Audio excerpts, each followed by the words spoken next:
Hi everyone, welcome back.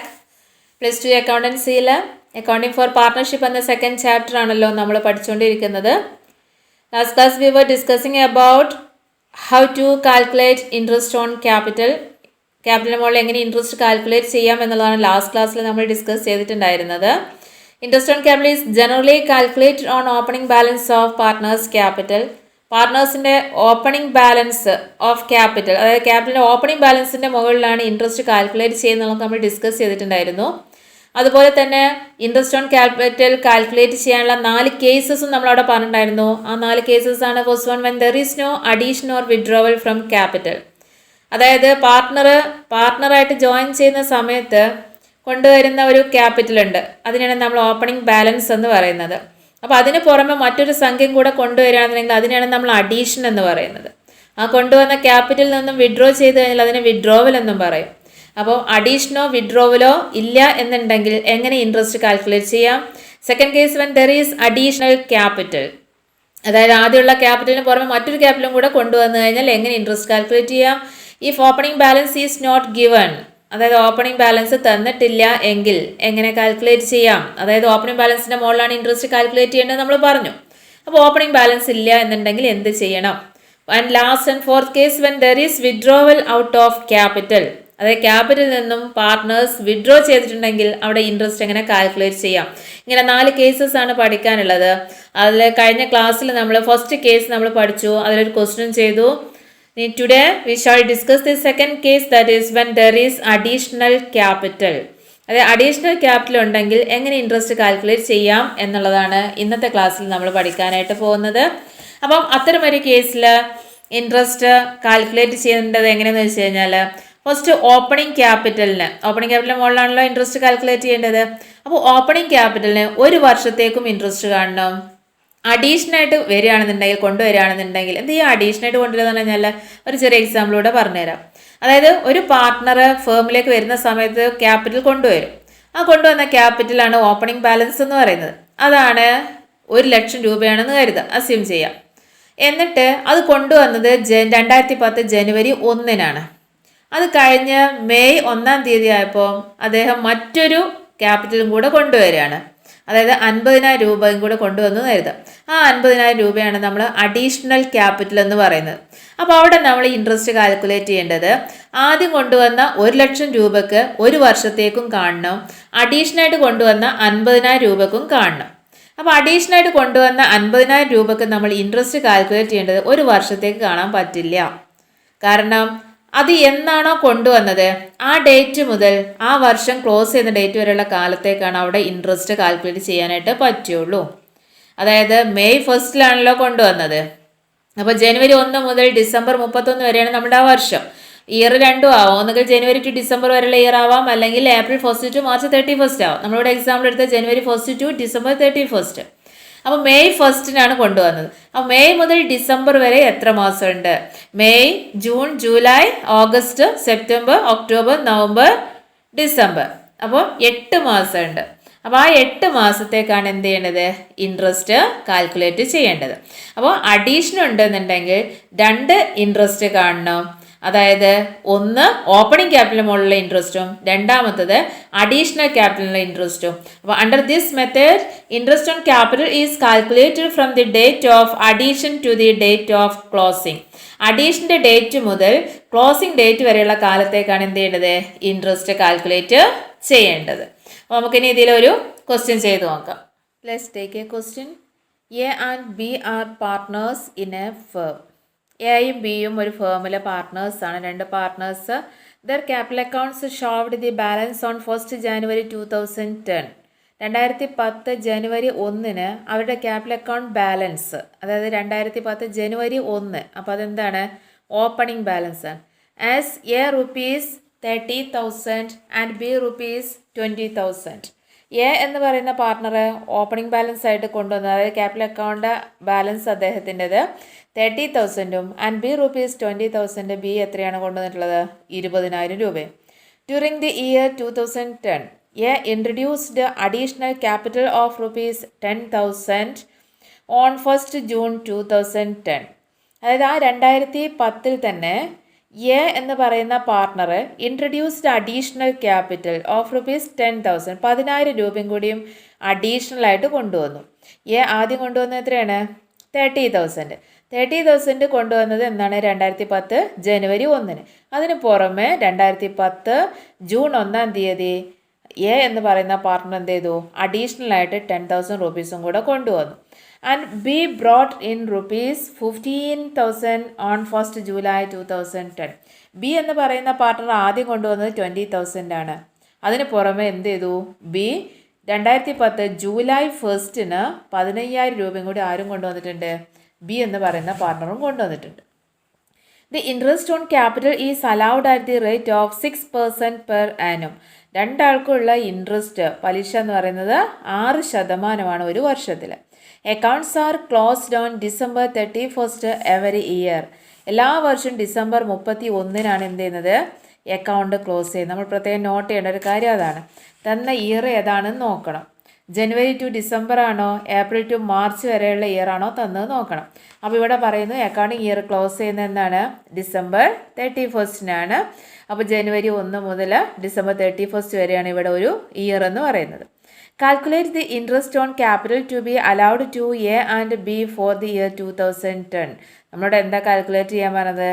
Interest on capital calculate ചെയ്യാൻ. 2010 എക്കും ബിക്കുള്ള interest on capital calculate ചെയ്യണം. അപ്പോൾ നേരത്തെ ക്വസ്റ്റ്യനിൽ അഡീഷൻ എന്നോ വിഡ്രോവൽ എന്നോ ഒന്നും പറഞ്ഞിട്ടുണ്ടായിരുന്നില്ല. എന്നാൽ ഈ ക്വസ്റ്റ്യനിൽ പറയുന്നത് എന്ത്? Additional capital introduced. അത് കാണുമ്പോൾ നമുക്ക് മനസ്സിലാക്കണം അവിടെ 2 ഇൻട്രസ്റ്റ് കാണണം. അതായത് എയുടെ ഓപ്പണിംഗ് ക്യാപിറ്റലിൻ്റെ ഇൻട്രസ്റ്റും കാണണം, അതുപോലെ അഡീഷണൽ ക്യാപിറ്റലിൻ്റെ ഇൻട്രസ്റ്റ്. അതുപോലെ തന്നെ ബി എന്ന് പറയുന്ന പാർട്ണർതും ഓപ്പണിംഗ് ക്യാപിറ്റലിനുള്ള ഇൻട്രസ്റ്റും കാണണം, അഡീഷണൽ ക്യാപിറ്റലിന് ഇൻട്രസ്റ്റും കാണണം. അപ്പോൾ നമ്മൾ ഇങ്ങനത്തെ ഒരു ക്വസ്റ്റ്യൻ കിട്ടിക്കഴിഞ്ഞാൽ ഇൻട്രസ്റ്റ് ഓൺ ക്യാപിറ്റൽ കാൽക്കുലേറ്റ് ചെയ്യാൻ പറഞ്ഞു കഴിഞ്ഞാൽ നമ്മൾ ക്വസ്റ്റ്യൻ ഫസ്റ്റ് ശ്രദ്ധിക്കേണ്ട കാര്യം എന്താണ്? ആ ക്വസ്റ്റ്യനിൽ എന്താണോ ഉള്ളത്? അഡീഷണൽ ക്യാപിറ്റൽ എന്ന് പറഞ്ഞിട്ടുണ്ടോ, അല്ലെങ്കിൽ ക്യാപിറ്റൽ മാത്രമേ ഉള്ളൂ, അല്ലെങ്കിൽ വിഡ്രോ ചെയ്യാൻ പറഞ്ഞിട്ടുണ്ടോ, അങ്ങനെ എന്താണോ ഉള്ളത് അതിനനുസരിച്ച് വേണം നമ്മൾ ആ കേസ് എടുക്കാനായിട്ട്. പിന്നെ ശ്രദ്ധിക്കേണ്ടത് അക്കൗണ്ടിങ് ഇയർ ക്ലോസ് ചെയ്യുന്ന ഡേറ്റ് എന്താണെന്നുള്ളതാണ്. പിന്നെ മറ്റൊരു കാര്യം ജേണൽ എൻട്രീസും ചോദിക്കും കേട്ടോ. ഇൻട്രസ്റ്റ് ഓൺ ക്യാപിറ്റലിനെ നമ്മുടെ ക്യാപിറ്റൽ അക്കൗണ്ടിലോട്ട് ക്രെഡിറ്റ് ചെയ്യുക. അപ്പോൾ ജേണൽ എന്തെന്നാ വരിക? Interest on capital account debtor to partners capital account. Profit and loss appropriation അക്കൗണ്ടോട് ട്രാൻസ്ഫർ ചെയ്യുമ്പോഴോ ജേണൽ എന്താണ്? Profit and loss appropriation account debtor to interest on capital account. അപ്പോൾ അത് ചോദിക്കാറുണ്ട് കേട്ടോ. ഇത് ഇൻട്രസ്റ്റ് കാൽക്കുലേറ്റ് ചെയ്യാൻ പറഞ്ഞിട്ട് ജേണൽ എൻട്രി എഴുതാനും പറയും. അപ്പോൾ ജേണൽ എൻട്രി നമ്മൾ നേരത്തെ പഠിച്ചതാണെന്നുള്ളതുകൊണ്ടാണ് ഇവിടെ പ്രത്യേകം പറയാത്തത്. അപ്പോൾ അത് നന്നായിട്ട് ശ്രദ്ധിക്കണം. ഓക്കെ, അപ്പോൾ നമുക്ക് ചെയ്തു നോക്കാം. അപ്പോൾ എ എന്ന് പറയുന്ന നമുക്ക് നമ്മൾ നേരത്തെ പറഞ്ഞിട്ടുണ്ട്. നമ്മൾ അഡീഷണൽ ക്യാപിറ്റൽ കൊണ്ടുവരാന്നുണ്ടെങ്കിൽ ആദ്യം ഫുൾ ഇയറിനുള്ള ഇൻട്രസ്റ്റ് കാണണം, ദെൻ അഡീഷണൽ ക്യാപിറ്റലിനുള്ള ഇൻട്രസ്റ്റ് കാണണം. അപ്പോൾ എ എന്ന് പറയുന്ന പാർട്ണർക്ക് നോക്കാം. ഫസ്റ്റ് ഫുൾ എത്രയാണ് അവർക്ക് ഇൻട്രസ്റ്റ് ആയിട്ട് കിട്ടുക? അവർ ഓപ്പണിംഗ് ബാലൻസിനും കിട്ടണം, അവർ അഡീഷണൽ ആയിട്ട് കൊണ്ടുവന്നതിനും കിട്ടണം. അപ്പോൾ ഫോർ ഫുൾ ഇയർ ഏടത് 30,000 rupees ആണല്ലോ ഓപ്പണിംഗ് ബാലൻസ് അല്ലേ, ക്യാപിറ്റലായിട്ട് കൊണ്ടുവന്നിട്ടുള്ളത്. അപ്പോൾ 30,000-ൻ്റെ എത്ര ശതമാനമാണ്? 6%. 6/100 എത്ര കിട്ടും? 1,800. ഇനി അഡീഷണൽ ക്യാപിറ്റൽ ആണെന്നുണ്ടെങ്കിലോ അഡീഷണൽ ക്യാപിറ്റൽ എ കൊണ്ടുവന്നത് എത്രയാണ്? 10,000 rupees ആണ്. പക്ഷെ എന്നാണ് കൊണ്ടുവന്ന ഡേറ്റ് നോക്കണം. അഡീഷണൽ ക്യാപിറ്റൽ കൊണ്ടുവന്നത് 2010 ജൂൺ 1-നാണ്. അപ്പോൾ അഡീഷൻ്റെ കേസിൽ നമ്മൾ പറഞ്ഞു അഡീഷൻ്റെ ഡേറ്റ് മുതൽ ക്ലോസിംഗ് ഡേറ്റ് വരെയുള്ള കാലത്തേക്കാണ് ഇൻട്രസ്റ്റ് കാണേണ്ടത്. അപ്പോൾ അഡീഷൻ്റെ ഡേറ്റ് മുതൽ, അതായത് ജൂൺ 1-ാം തീയതി മുതൽ ഡിസംബർ 31 വരെ എത്ര മാസം ഉണ്ടെന്ന് നോക്കണം. June, July, August, September, October, November, December. എത്ര മാസമുണ്ട്? 7 മാസം. അപ്പോൾ 10,000 ഇൻറ്റു 6%, 6/100 ഇൻറ്റു 7 മാസം, 7/12 അല്ലേ, ഒരു വർഷത്തിൽ 12 മാസം. അപ്പോൾ എത്രയെന്ന് കിട്ടും? 350. എന്നിട്ട് രണ്ടും കൂടെ കൂട്ടിയാൽ ആ ഇൻട്രസ്റ്റ് ആണ് ആർക്ക് കിട്ടാൻ പോകുന്നത്? എ എന്ന് പറയുന്ന പാർട്ട്ണർക്ക് ആ ഫേമിൽ നിന്ന് കിട്ടാനായിട്ട് പോകുന്നത്. അപ്പോൾ 1,800-ഉം 350-ഉം കൂടെ കൂട്ടിക്കഴിഞ്ഞാൽ എത്ര കിട്ടും? 2,150. ഇനി അതുപോലെ ആരുടെയും കാണണം? ബി എന്ന് പറയുന്ന പാർട്ട്ണറുടേതും കാണാം. അപ്പോൾ ബി എന്ന് പറയുന്ന പാർട്ട്ണറുടെ ഫുൾ ഇയർ എത്രയാണ് ക്യാപിറ്റൽ ബാലൻസ് കൊണ്ടുവന്നത്? ബി എന്ന് പറയുന്ന പാർട്ട്ണർ 20,000 rupees. അപ്പോൾ 20,000-ന് ഫുൾ ഇയറിന് 6%. 20,000 ഇൻറ്റു 6/100 എത്രയെന്ന് കിട്ടും? 1,200. ദെൻ എന്ത് ചെയ്യണം, ബി എന്ന് പറയുന്ന പാർട്ട്ണർ അഡീഷണൽ ആയിട്ട് എത്രയാണ് കൊണ്ടുവന്നത് നോക്കാം. അഡീഷണൽ ക്യാപിറ്റലിനുള്ള ഇൻട്രസ്റ്റ് കാണണമല്ലോ. എത്രയാണ് കൊണ്ടുവന്നുള്ളത്? 15,000 രൂപ അല്ലേ, 15,000. 2010 ജൂലൈ 1 അപ്പോൾ 15,000 ഇൻറ്റു 6/100, 6% ഇൻറ്റു എത്ര മാസമാണ് നോക്കണ്ടേ? ജൂലൈ 1 അപ്പോൾ July, August, September, October, November, December. എത്ര മാസമാണ്? 6 മാസം. അപ്പോൾ 6/12 എത്രയെന്ന് കിട്ടും? 450. അപ്പോൾ ബിയുടെ ടോട്ടൽ ഇൻട്രസ്റ്റ് എത്രയാണ്? 1200 പ്ലസ് 450 = 1650. എയുടെ ടോട്ടൽ ഇൻട്രസ്റ്റ് എത്രയായിരുന്നു? 2150. അപ്പോൾ ഇങ്ങനെയാണ് ചെയ്യേണ്ടത് എക്സാമിന് വന്നു കഴിഞ്ഞാൽ. അപ്പോൾ അഡീഷണൽ ക്യാപിറ്റലാണോ അത് പറഞ്ഞിട്ടുണ്ടോ ഇല്ലയോ എന്നുള്ളതാണ് നമ്മൾ ക്വസ്റ്റ്യനിൽ നന്നായിട്ട് ശ്രദ്ധിക്കേണ്ടത്. ഓക്കെ, അപ്പോൾ ഇനി അടുത്ത കേസ് നോക്കാം. ഇനി തേർഡ് കേസാണ്, if opening balance is not given. അതായത് നമ്മൾ പഠിച്ചല്ലോ ഓപ്പണിംഗ് ക്യാപിറ്റലിൻ്റെ മുകളിലാണ് ഇൻട്രസ്റ്റ് കാണേണ്ടത് എന്നുള്ളത്. അപ്പോൾ ആ ഓപ്പണിംഗ് ക്യാപിറ്റൽ തന്നിട്ടില്ലെങ്കിൽ നമ്മൾ എന്താണ് ചെയ്യേണ്ടത്? In this case we should find out opening capital. അത്തരം ഒരു സാഹചര്യത്തിൽ ഫസ്റ്റ് നമ്മൾ എന്താ ചെയ്യേണ്ടത്? ഓപ്പണിംഗ് ക്യാപിറ്റൽ കണ്ടെത്തുക എന്നുള്ളതാണ്. കാരണം ഓപ്പണിംഗ് ക്യാപിറ്റലിന് മുകളിൽ എന്ത് ചെയ്യാൻ പറ്റുള്ളൂ? ഇൻട്രസ്റ്റ് കാൽക്കുലേറ്റ് ചെയ്യാനായിട്ട് പറ്റുള്ളൂ. അപ്പോൾ ഓപ്പണിംഗ് ക്യാപിറ്റൽ കണ്ടെത്താൻ നമുക്കറിയാം. നമ്മൾ +1 ഇൻകംപ്ലീറ്റ് റെക്കോർഡ്സ് എന്ന ചാപ്റ്ററിൽ നമ്മൾ പഠിച്ചിട്ടുണ്ട്. പക്ഷെ അങ്ങോട്ടൊന്നും പോകേണ്ട ആവശ്യമില്ല കേട്ടോ. ഇവിടെ നമ്മൾ പാർട്ട്നേഴ്സിൻ്റെ ക്യാപിറ്റൽ അക്കൗണ്ട് പഠിച്ചില്ലേ? അപ്പോൾ ആ ക്യാപിറ്റൽ അക്കൗണ്ടിൽ നമ്മൾ ഫസ്റ്റ് ഓപ്പണിംഗ് ബാലൻസിനല്ലേ ക്രെഡിറ്റ് സൈഡിലോട്ട് ബ്രോ ഡൗൺ ചെയ്യുക. പിന്നെ ക്യാപിറ്റൽ അക്കൗണ്ട് ചെയ്ത് കഴിഞ്ഞാൽ നമുക്ക് കിട്ടുന്ന ബാലൻസ് CD, അതിനല്ലേ നമ്മൾ ക്ലോസിംഗ് ബാലൻസ് എന്ന് പറയുന്നത്. അപ്പോൾ അതിൻ്റെ ക്രെഡിറ്റ് സൈഡിലും ഡെബിറ്റ് സൈഡിലും വരുന്ന കുറേ ഐറ്റംസ് ഇല്ലേ? അപ്പോൾ ഏത് സൈഡിലാണ് ക്ലോസിംഗ് ക്യാപിറ്റൽ വരിക? പാർട്ട്നേഴ്സിൻ്റെ ക്യാപിറ്റൽ അക്കൗണ്ടിൽ ഡെബിറ്റ് സൈഡിലല്ലേ ബാലൻസ് CD ക്ലോസിംഗ് ക്യാപിറ്റൽ വരിക. അപ്പോൾ ആ ക്ലോസിംഗ് ക്യാപിറ്റലിൻ്റെ കൂടെ ഡെബിറ്റ് സൈഡിൽ സാധാരണ വരുന്ന ഐറ്റം ഇല്ലേ? പാർട്ട്നേഴ്സിൻ്റെ ക്യാപിറ്റൽ അക്കൗണ്ടിൻ്റെ ഡെബിറ്റ് സൈഡിൽ സാധാരണ വരുന്ന ഐറ്റം ഏതാണ്? Drawings, interest on drawings, share of loss. ഇത്രയും അഡ്ജസ്റ്റ്മെൻറ്റ്സ് ക്ലോസിംഗ് ക്യാപിറ്റലിൻ്റെ കൂടെ ആഡ് ചെയ്യാം. അപ്പോൾ ഏതാ ലെസ് ചെയ്യേണ്ടതെന്ന് മനസ്സിലായിട്ടുണ്ടാവുമല്ലോ. അതായത് ക്രെഡിറ്റ് സൈഡിൽ വരുന്ന ഐറ്റംസ് ഇല്ലേ? ഏതൊക്കെ? Salary, commission, share of profit, additional capital. ഇതെല്ലാം ലെസ് ചെയ്ത് കഴിഞ്ഞാൽ നമുക്ക് എന്ത് കിട്ടും? Opening capital. അപ്പോൾ അതായത് പുതുതായിട്ടുള്ള ഒരു ഫോർമാറ്റാക്കി പഠിക്കേണ്ട കാര്യമൊന്നുമില്ല. നമ്മുടെ പാർട്ട്നേഴ്സ് ക്യാപിറ്റൽ അക്കൗണ്ട് തന്നെയാണ്.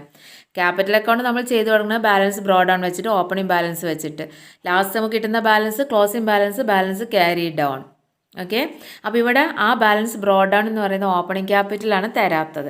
അപ്പോൾ അതാണ് നമ്മൾ കണ്ടെത്തേണ്ടത്. അപ്പോൾ നമ്മൾ എന്താ ചെയ്യേണ്ടത്? നമ്മുടെ ക്യാപിറ്റൽ അക്കൗണ്ടിൻ്റെ ഡെബിറ്റ് സൈഡിൽ വരുന്ന ഐറ്റംസ് എല്ലാം കൂട്ടിയിട്ട് അതിൽ നിന്ന് എന്ത് ചെയ്യണം? ക്യാപിറ്റൽ അക്കൗണ്ട് ക്രെഡിറ്റ് സൈഡിൽ വരുന്ന ഐറ്റംസ് ലെസ് ചെയ്താൽ നമുക്ക് എന്ത് കിട്ടും? ഓപ്പണിംഗ് ക്യാപിറ്റൽ കിട്ടും. അപ്പോൾ അതിൻ്റെ ഫോർമാറ്റാണ് capital at the end of the year അല്ലെങ്കിൽ closing capital, add drawings, interest on drawings, share of loss, less salary, commission, share of profit, additional capital. ഇത്രയും ലെസ് ചെയ്താൽ എന്ത് കിട്ടും? ഓപ്പണിംഗ് ക്യാപിറ്റൽ കിട്ടും. പിന്നെ ഒന്നും ചെയ്യാനില്ല. ആ ഓപ്പണിംഗ് ക്യാപിറ്റലിൻ്റെ മുകളിൽ നമുക്ക് എന്ത് ചെയ്യണം? ഇൻട്രസ്റ്റ് കാണണം. അത്രയേ ഉള്ളൂ. അപ്പോൾ നമുക്കതിലൊരു ക്വസ്റ്റ്യൻ ചെയ്ത് നോക്കാം. A and B are partners in a business. എയും ബിയും ഒരു ബിസിനസ്സിലെ പാർട്ട്നേഴ്സാണ്. Their capital at the end of the year were ₹46,000 and $34,000 respectively. നേരത്തെ നമുക്ക് തന്ന ക്വസ്റ്റ്യനിൽ എന്തായിരുന്നു? ഓപ്പണിംഗ് ക്യാപിറ്റൽ ആയിരുന്നു. ജനുവരി എന്ന് പറഞ്ഞിട്ട് തന്നെ. ഇവിടെ ക്യാപിറ്റൽ അറ്റ് ദി എൻഡ് അവസാനമാണെന്ന് പറയുന്നുണ്ട്. അപ്പോൾ എ 46,000 രൂപയും ബിൻ്റെത് 34,000 രൂപ എന്ത്? Closing capital. നല്ലോണം ശ്രദ്ധിക്കണത്. During the year 2011 A's drawings and B's drawings were ₹6,800 and $10,700 respectively. A withdraw ചെയ്തത് 6,800 രൂപയും ബി വിഡ്രോ ചെയ്തത് 10,700. Interest on drawings charged was A ₹200 and B ₹300. അവർ വിഡ്രോ ചെയ്തു. അപ്പോൾ അവരിൽ നിന്ന് ഇൻട്രസ്റ്റും ഈടാക്കുന്നുണ്ട്. എയിൽ നിന്നും ഈടാക്കുന്ന ഇൻട്രസ്റ്റ് 200 രൂപയും ബിയിൽ നിന്ന് 300 രൂപയും. A had been credited with a salary of ₹3,000. അതായത് എക്ക് എന്തും കൂടെ ഉണ്ട്? സാലറി ഉണ്ട് 3,000 രൂപ പെർ മന്ത് അല്ല തന്നത്, ഇയർ തന്നെയാണ്. And B with a commission of ₹4,000. ബിക്കോ 4,000 രൂപയും. Profits during the year after making the above mention adjustments were ₹30,000. ആ വർഷത്തിലുള്ള പ്രോഫിറ്റ് ആഫ്റ്റർ മേക്കിംഗ് ആണ്. നമ്മൾ കഴിഞ്ഞ പറഞ്ഞിട്ടുണ്ടായിരുന്നു അല്ലേ? ബിഫോർ മേക്കിങ്ങും ആഫ്റ്റർ മേക്കിങ്ങും. ബിഫോർ മേക്കിംഗ് എന്ന് പറയുമ്പോഴാണ് എന്ത് ചെയ്യുക, profit and loss appropriation account ചെയ്യുക. ഇവിടെ ഈ ക്വസ്റ്റിൽ നമുക്ക് അതിൻ്റെ ആവശ്യമില്ല. എന്തായാലും ഇവിടെ ആഫ്റ്റർ മേക്കിംഗ് ആണ്. അപ്പോൾ 30,000. അപ്പോൾ നമുക്ക് ഷെയർ ഓഫ് പ്രോഫിറ്റ് കാണാനാണ്. ആ ഷെയർ ഓഫ് പ്രോഫിറ്റ് സാധാരണ നമ്മൾ കാണുന്നത് എവിടെയാണ്, പ്രോഫിറ്റ് ആൻഡ് ലോസ് അപ്രോപ്രിയേഷൻ അക്കൗണ്ടിലാണ് അല്ലേ. അപ്പോൾ ഇവിടെ ആഫ്റ്റർ എന്ന് പറയുമ്പോൾ ഇനി അതിൻ്റെ ആവശ്യമില്ല, അപ്രോപ്രിയേഷൻ അക്കൗണ്ടിന് ആവശ്യമില്ല. അപ്പോൾ സാലറി ആർക്ക് മാത്രമേ ഉള്ളൂ, എക്ക് സാലറിയും ബിക്ക് എന്തുവാണുള്ളത്, കമ്മീഷനും. Profit 30,000. Calculate interest on capital at the rate of 6% four the year ending 31 December 2011. 2011 December 31 year അവസാനിക്കുന്നത്. 6% വെച്ചിട്ട് ഇൻട്രസ്റ്റ് കാൽക്കുലേറ്റ് ചെയ്യാനാണ് നമ്മളോട് പറയുന്നത്. അപ്പോൾ നമ്മൾ ഈ ക്വസ്റ്റ്യൻ വായിച്ച് നമ്മൾ മനസ്സിലാക്കണം, ക്വസ്റ്റ്യൻ എന്താ തന്നത്, അഡീഷണൽ ക്യാപിറ്റലാണോ, അതോ ഓപ്പണിംഗ് ക്യാപിറ്റൽ മാത്രമേ ഉള്ളൂ, അതോ വിഡ്രോവലാണോ കൂടുതലുള്ളത്, അല്ലെങ്കിൽ ഓപ്പണിംഗ് ക്യാപിറ്റൽ തന്നിട്ടില്ലേ എന്നുള്ളത് നല്ലോണം ശ്രദ്ധിക്കണം. അപ്പോൾ ഇവിടെ എന്ത് ചെയ്തിട്ടില്ല, ഓപ്പണിംഗ് ക്യാപിറ്റൽ തന്നിട്ടില്ല. അപ്പോൾ നമ്മൾ എന്ത് ചെയ്യണം, ഓപ്പണിംഗ് ക്യാപിറ്റൽ കണ്ടെത്തിയിട്ട് അതിൻ്റെ മുകളിൽ ഇൻട്രസ്റ്റ് ഓൺ ക്യാപിറ്റൽ കാൽക്കുലേറ്റ് ചെയ്യണം, ഇൻട്രസ്റ്റ് കാൽക്കുലേറ്റ് ചെയ്യണം. അപ്പോൾ നമുക്ക് ഓപ്പണിംഗ് ക്യാപിറ്റൽ കണ്ടുപിടിച്ചാലോ. അപ്പോൾ നമുക്ക് എയുടെയും ബിയുടെയും ഓപ്പണിംഗ് ക്യാപിറ്റൽ ഒന്നിച്ച് കാണാം. കാരണം എന്താ വെച്ചാൽ എൻ്റെത് എഴുതിയാലും ബീൻ്റെത് എഴുതണമെന്നുണ്ടെങ്കിൽ ഒരേ സംഭവം തന്നെയാണ് എഴുതാനുള്ളത്. ഡ്രോയിങ്സും ഇൻട്രസ്റ്റും ഡ്രോയിങ്സും സാലറി അതുപോലെ കമ്മീഷൻ. സാലറി പിന്നെ ഒരു പാർട്ണർക്കേ ഉള്ളൂ, എക്ക് മാത്രം, കമ്മീഷൻ ബിക്ക് മാത്രം. പക്ഷേ drawings, interest on drawings, share of profit ഇതെന്തുണ്ട്, 2 പാർട്ട്നേഴ്സിനുണ്ട്. അപ്പോൾ നമുക്ക് റിപ്പീറ്റ് ചെയ്ത് എഴുതുന്നത് ഒഴിവാക്കുന്നതിന് വേണ്ടിയിട്ട് നമുക്കൊരു കോളം ആക്കിയിട്ട് എഴുതാം. എക്കും ബിക്കും ഒരു കോളം കൊടുത്തിട്ട് ഒന്നിച്ച് എഴുതിയിട്ട് രണ്ടാളുടെയും ക്യാപിറ്റൽ ഒരേ സമയം കണ്ടെത്താൻ പറ്റും. നമുക്ക് എക്സാമിന് കുറച്ച് സമയം ലാഭവും കിട്ടുകയും ചെയ്യും. എക്സാമിന് നമുക്ക് ടൈം ലാഭിക്കുകയാണല്ലോ വേണ്ടത്. അപ്പോൾ അതുകൊണ്ട് തന്നെ നമുക്കങ്ങനെ കോളം വരച്ചിട്ട് എന്ത് കണ്ടെത്താം, ഓപ്പണിംഗ് ക്യാപിറ്റൽ കണ്ടെത്താം. അതിനുശേഷം നമുക്ക് ഇൻട്രസ്റ്റ് കാൽക്കുലേറ്റ് ചെയ്യാം. ഓക്കെ, അപ്പോൾ first capital at the end of the year അല്ലേ. Capital at the end of the year എക്ക് എത്രയുള്ളത്, 46,000, ബിക്ക് 34,000. ഇനി എന്ത് ചെയ്യണം, ഡ്രോയിങ്സ് ആഡ് ചെയ്യണം. അപ്പോൾ ആഡ് ഡ്രോയിങ്സ്. എക്ക് 6,800, ബിക്ക് 10,700. Next interest on drawings. എക്ക് 200, ബിക്ക് 300. ക്വസ്റ്റ്യനിൽ നോക്കണം കേട്ടോ. അപ്പോൾ അതെല്ലാം എന്ത് ചെയ്യുക, ആഡ് ചെയ്തിടുക. അപ്പോൾ എക്ക് ആഡ് ചെയ്ത് കഴിഞ്ഞാൽ 53,000, ബിക്ക് 45,000. ഇനി അതിൽ നിന്ന് എന്ത് ചെയ്യണം, സാലറിയാണ് ലെസ് ചെയ്യാനുള്ളത് അല്ലേ. ഷെയർ ഓഫ് ലോസ് ഉണ്ട് ആഡ് ചെയ്യാൻ, പക്ഷെ നമുക്ക് ഈ ക്വസ്റ്റ്യനിൽ ലോസ് അല്ലല്ലോ, പ്രോഫിറ്റ് അല്ലേ. അപ്പോൾ പിന്നെ ലോസ് എടുക്കേണ്ട ആവശ്യമില്ല. ഇനി അടുത്തതാണ് സാലറി, ലെസ് ചെയ്യാനുള്ള ഐറ്റംസ്. സാലറി ആർക്കുണ്ട്, എക്കുണ്ട്. അപ്പോൾ 3,000 ലെസ് ചെയ്ത് കഴിഞ്ഞാൽ നമുക്കവിടെ 50,000 കിട്ടും. പക്ഷെ ബിക്ക് എന്തില്ല, സാലറി ഇല്ല. അപ്പോൾ അവിടെ വരച്ചിടാം. നെക്സ്റ്റ് ലെസ് ചെയ്യേണ്ട ഒരു ഐറ്റം എന്താണ്, കമ്മീഷൻ. അപ്പോൾ അടുത്ത കമ്മീഷൻ കൊടുക്കാം. എക്കില്ല, എക്ക് വരച്ചിടാം. ബിക്ക് എത്രയുണ്ട്, 4,000. അപ്പോൾ ബീൻ്റെ 45,000 എന്ന് 4,000 ലെസ് ചെയ്താൽ 41,000. ഇനിയോ എന്താ ഉള്ളത്, നെക്സ്റ്റ് ഷെയർ ഓഫ് പ്രോഫിറ്റ് ഉണ്ട് അല്ലേ. പ്രോഫിറ്റ് ഇവിടെ പറഞ്ഞത് എത്രയായിരുന്നു, 30,000 ആണ്. എല്ലാ അഡ്ജസ്റ്റ്മെൻറ്റിന് ശേഷമുള്ള പ്രോഫിറ്റ് പറഞ്ഞാൽ 30,000 ആണ്. അപ്പോൾ 30,000 എങ്ങനെ ഷെയർ ചെയ്യണം എന്നുള്ള റേഷ്യോ ക്വസ്റ്റ്യനിൽ പറഞ്ഞിട്ടില്ല. നമ്മൾ പഠിച്ചിട്ടുണ്ട്, പാർട്ണർഷിപ്പ് ഡീഡിലൊന്നും പറഞ്ഞിട്ടില്ല എന്നുണ്ടെങ്കിൽ നമ്മൾ ഈക്വലായിട്ട് ഷെയർ ചെയ്യും. അപ്പോൾ ഇവിടെ 30,000 നമുക്ക് എന്ത് ചെയ്യാം, ഈക്വലായിട്ട് ഷെയർ ചെയ്യാം. അപ്പോൾ 30,000 ഈക്വൽ എന്ന് പറഞ്ഞാൽ എത്രയാണ്, നേരെ പകുതി അല്ലേ, 15,000. അപ്പോൾ എക്ക് 15,000 രൂപ ഷെയർ ഓഫ് പ്രോഫിറ്റ്, ബിക്കോ 15,000 രൂപ ഷെയർ ഓഫ് പ്രോഫിറ്റ്. അത് എന്ത് ചെയ്യാനുള്ളതാണ്, ലെസ് ചെയ്യാനുള്ളതാണ്. അപ്പോൾ നമ്മൾ നേരത്തെ പറഞ്ഞ എമൗണ്ടിൽ നിന്ന് അത് എന്ത് ചെയ്യണം, ലെസ് ചെയ്യണം. ഷെയർ ഓഫ് പ്രോഫിറ്റ് ലെസ് ചെയ്യണം, എക്ക് ഷെയർ ഓഫ് പ്രോഫിറ്റ് ലെസ് ചെയ്യണം. അതുപോലെ ബീൻ്റെ ഷെയർ ഓഫ് പ്രോഫിറ്റും ലെസ് ചെയ്യണം. എന്നിട്ട് ബാക്കി എത്രയാണ് ഓപ്പണിംഗ് ക്യാപിറ്റൽ വരുന്നത്. അപ്പോൾ എയുടെ ക്യാപിറ്റൽ 35,000, ബിയുടെ ക്യാപിറ്റൽ എത്രയാണ്, 26,000. ഇനി അതിൻ്റെ മുകളിലാണ് നമ്മൾ ഇൻട്രസ്റ്റ് കാണേണ്ടത്. അപ്പോൾ നെക്സ്റ്റ് നമുക്ക് കൊടുക്കാം ഇൻട്രസ്റ്റ് ഓൺ ക്യാപിറ്റൽ എന്നെഴുതിയിട്ട് എ ഇസ് ഈക്വൽ ടു, എയുടെ ഓപ്പണിംഗ് ക്യാപിറ്റൽ എത്രയാണ്, 35,000 ഇൻറ്റു എത്ര ശതമാനമാണ് ഇൻട്രസ്റ്റ്, 6%. 6/100 is equal to 2,100, 2,100. അതുപോലെ ബീൻ്റെത് B is equal to 26,000 into 6/100 is equal to 1,560. 60. അപ്പോൾ ഇങ്ങനെയാണ് കാണേണ്ടത്. അപ്പോൾ ഇത്തരത്തിലൊരു ക്വസ്റ്റ്യൻ അതിൻ്റെ ആദ്യം നമ്മൾ ഓപ്പണിംഗ് ക്യാപിറ്റൽ കാണണം, എന്നതിന് ശേഷം അതിൻ്റെ മുകളിൽ എന്ത് ചെയ്യണം, ഇൻട്രസ്റ്റ് ഓൺ ക്യാപിറ്റൽ കാണണം. അപ്പോൾ ഇത്രയും കാര്യങ്ങൾ മനസ്സിലായിട്ടുണ്ടാവുമെന്ന് പ്രതീക്ഷിക്കുന്നു. എന്തെങ്കിലും സംശയങ്ങൾ ഉണ്ടെന്നുണ്ടെങ്കിൽ നിങ്ങൾക്ക് കമൻറ്റിലൂടെ ചോദിക്കാവുന്നതാണ്. തീർച്ചയായിട്ടും ക്ലിയർ ചെയ്ത് തരും. ഇൻട്രസ്റ്റ് ഓൺ ക്യാപിറ്റൽ കാൽക്കുലേറ്റ് ചെയ്യാൻ 4 കേസസിൻ്റെ നമ്മൾ പറഞ്ഞിട്ടുണ്ടായിരുന്നു. അതിൽ 3 നമ്മളിപ്പം പഠിച്ചു കഴിഞ്ഞത്. ഇനി 4ാമത്തെ കേസ് നമുക്ക് അടുത്ത ക്ലാസ്സിൽ ഡിസ്കസ് ചെയ്യാം. ഓക്കെ, അപ്പോൾ ഈ ചാനൽ ഇതുവരെ സബ്സ്ക്രൈബ് ചെയ്യാത്തവരുണ്ടെങ്കിൽ സബ്സ്ക്രൈബ് ചെയ്യുക. അപ്ലോഡ് ചെയ്യുന്ന പുതിയ പുതിയ വീഡിയോസ് നിങ്ങൾക്ക് അവൈലബിൾ ആവുന്നതിന് വേണ്ടി ബെല്ലൈക്കൺ കൂടി ഒന്ന് പ്രസ് ചെയ്തേക്കുക. വീഡിയോ നിങ്ങൾക്ക് യൂസ്ഫുൾ ആയെങ്കിൽ നിങ്ങളുടെ ഫ്രണ്ട്സിന് ഷെയർ ചെയ്യുക, ലൈക്ക് ചെയ്യുക, കമൻറ്റ് ചെയ്യുക. Okay, thank you.